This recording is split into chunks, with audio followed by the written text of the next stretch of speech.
မင်္ဂလာပါနော်ဒီနေ့ဒီမှာပေါ့နော်ဒါတကယ်ကိုထူးနဲ့ကိုကြီးမြတ်ဖြစ်တဲ့နေ့ရက်ကောင်းလေးပေါ့နော်နေရလာပြည်လေးလေးလည်းဖြစ်တဲ့အားလုံးတစ်ခါမှလို့စိတ်ဆန်းပါကြပါစေနော်အခုဒီနေ့ဒီမှာတော့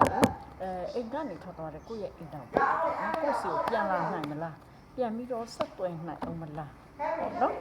ဒါလေးတွေသိချင်တဲ့သူလေးတွေအတွက်ကျွန်တော်ဒီနေ့ဖြစ်ပါတယ်ဒါအားလုံးနဲ့အကြောင်းတရားတွေတိုက်ဆိုင်ချင်မှတော့တိုက်ဆိုင်မှာပေါ့နော်ဒါပေမဲ့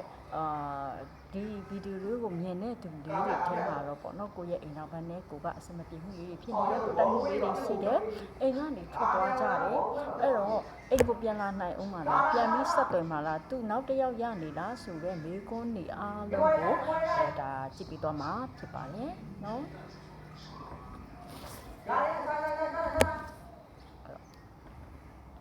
အဲ့တော့ခဏတာသမီးလေးတွေ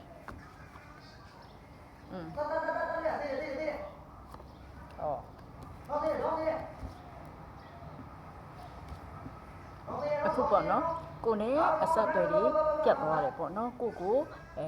အကြောင်းအမျိုးကြောင့်ပေါ့နော်အဆက်အသွယ်တွေဖြတ်ချပစ်လိုက်တယ်နောက်တစ်ခုကကြတော့ပြောမယ်ဆိုတော့အတစ်တစ်ယောက်ထားနေတဲ့သူတွေပေါ့နော်ဒါမျိုးတွေကတဲ့နော်ကိုစီကိုပြန်လာဖို့အတွက်စူးစမ်းနေတာမျိုးတွေ့ရတယ်ကိုကတော့ပေါ့နော်သူ့ကိုဆုံးသွားပြီလို့ထင်ပေမဲ့သူ့စိတ်ထဲမှာကိုမမေ့နိုင်သေးဘူးကိုစီကိုပြန်လာခြင်းနဲ့စိတ်ကလေးဖြစ်နေတယ်သူဒီငွေကြေးလေးအဆင်ပြေလာတဲ့အပေါ်မှာတာယာမှုချသွားတာမျိုးလေးတော့ပြတယ်ပေါ့နော်တာယာမှုချသွားတယ်နောက်တစ်ခုကလေသူအခုဟိုဘက်မှာနော်နေတယ်ဒါပေမဲ့သူ့ဘေးနားမှာရှိနေတဲ့သူထက်သူကကိုယ့်စီကိုပြန်လာခြင်းနဲ့စိတ်ကလေးတွေများနေတာမျိုးတွေ့ရတယ်။ဒါကြောင့်မလို့ပေါ့နော်ကိုဆက်ဆံရေးတွေအေးဆက်သွားပြီးကိုစီကနေထွက်သွားတဲ့သူပြန်လာမလားဆိုရင်တေချာပါပြန်လာပါလိမ့်မယ်နော်ပြန်လာဖို့လဲကြိုးစားနေကြတယ်။နောက်ပြီးတဲ့ခါကျတော့လေသူတို့ရဲ့ဘေးမှာရှိတဲ့သူကိုသူတို့ကလမ်းခွဲဖို့အတွက်ကတော့အဆင်မပြေနိုင်သေးဘူးအချိန်ရလိမ့်အောင်မယ်ဟုတ်ဒါတွေကအချိန်ပေးပြီးတော့ဒါ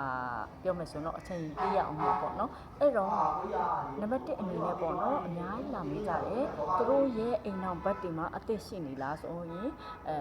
ဒါအသက်ကလေးတွေရှိနေကြတယ်ဘာကြောင့်လဲဆိုရင်ဒါငွေရေးကြေးရေးနဲ့ပတ်သက်ပြီးတော့စိတ်တရားမှုချသွားကြတဲ့အဆင့်ပေါ့နော်အဲ့တော့အသက်ရှိနေကြတယ်အဲ့တော့သူပြန်လာအောင်မလားပြန်လာအောင်ပါနော်ပြန်လဲဆက်သွယ်ပါလိမ့်အောင်မယ်နော်အဲ့တော့ကိုယ့်ကိုချက်သေးလားသူကျမအပေါ်ဘယ်လိုတွေးနေလဲဆိုရင်ဒီစားပေါက် तू ကကိုယ်နဲ့ပတ်သက်ခဲ့တဲ့အကြောင်းတရားတွေအားလုံးကိုပြန်တွေးနေပါတယ်နော်လက်ရှိအနေအထားမှာ तू ဘာတွေကြုံနေလဲကြုံကြိုက်နေလဲမသိပေမဲ့သူ့ရဲ့စိတ်တွေအားလုံးကိုယ်စီပြန်ရောက်နေတာမျိုးလေးတွေ့ရတာမို့လို့ဒါအိမ်အောင်ရှင်လေးတွေအတွက်ကတော့ကိုဝမ်းသာမိတယ်ပေါ့နော်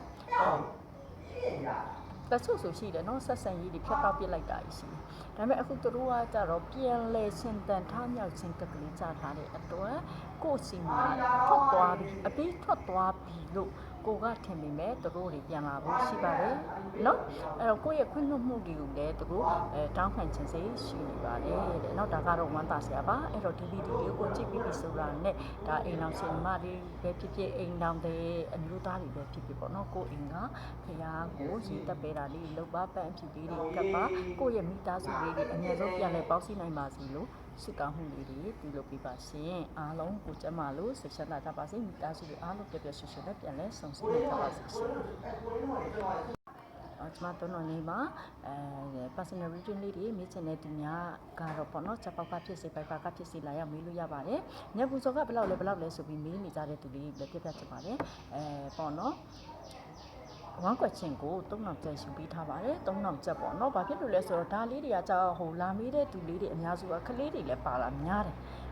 အိမ်တော်တဲ့ဒီအားတော့အများအဖြစ်တဝမ်းကွက်ချင်းလာမေးကြတော့အသေးစိတ်လာမေးကြတယ်အဲ့တော့ညဘူးစောက2000မှာဒါပုံမှန်ပါပဲနော်အဲ့တော့ကလေးတွေလာမေးတဲ့အခါမှာကလေးတွေကသူတို့ရဲ့ကြီးတွဲလေးတွေအောင်မလားသူတို့ရဲ့ကြီးစားဟောင်းတွေပြန်လာမလားစသဖြင့်ပေါ့နော်ဒါမျိုးမျိုးကိုအတိအကျလေးနဲ့လာမေးတဲ့ကလေးလေးအတွက်ကြတော့ဒါ2000ဆိုတာသူတို့အတွက်လည်းဝင်များတယ်ပေါ့နော်အဲကြောင့်မို့လို့ဝမ်းကွက်ချင်းကို3000ကျပ်နဲ့ဟောပေးတာပေါ့နော်အဲ့ဒါခါကျတော့ဘသူ မဆိုပေါ့နော်မိကုတ်တစ်ခုပဲမေးချင်တာမျိုးဆိုရင်လည်းမေးလို့ရပါတယ်ဝင်ခွက်ရှင်ကိုတောင်းတော့ချက်ပါတကယ်လို့ကိုကအသေးစိတ်မေးချင်တယ်ဆရာမနဲ့လည်းစီရေးနဲ့ပြောချင်တယ်အပြန်လက်ဆွေးနွေးချင်တယ်ဆိုရင်နော်ပေါ့နော်ဒါမိကုတ်အကတ်တမရှိပါဘူး2000ချက်ပါရှင်ညံပူစောကနော်အားလုံးကိုကျမလို့စိတ်ချမ်းသာကြပါစေအလုံးကိုင်ပြီးအောင်မြင်တိုးတက်ကြပါစေ